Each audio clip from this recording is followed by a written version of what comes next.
26 მაისს აღორძინდა ქართული გერბი, 918-ში გაიპოვა მტერთა რონიმი, მიდით ბიჭებო აგუგუნდით ბაირაღებით, ტყის ეპოპეა ჰიმნით არის გადაწონილი, მიდით ლომებო კვინიტაძემ შემოუძახა, სწრაფლვე გაეშვა გენერალი ომის გამაში, ჟორდანიამ კი დაიმღერა ბაცად ომახად ნაყარას ჭექდა თალპიონის პენტაგრამაში,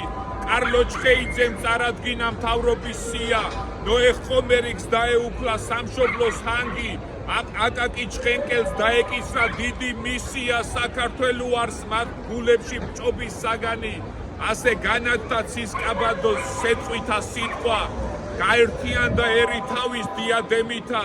ირიჟ რაჟა და მზისხივები ძალუმად იშვა ქართველი ხალხი აშღურტულა დიადემითა, ჰე საქართველო გაცისკოვნებულ ფერთა გამაში ალივლივდები, წმინდა გიორგი კვლავ გადმოგყურებს და არასოდეს ჩაიძირები, ჰეი ქართველო გაიღიმედა და დავამღეროთ ნანინა ერთხმად, ჩვენ კვლავ ვიბრძოლებთ ასია რადგან იესო ქრისტე ღმერთი არ ჩვენთან.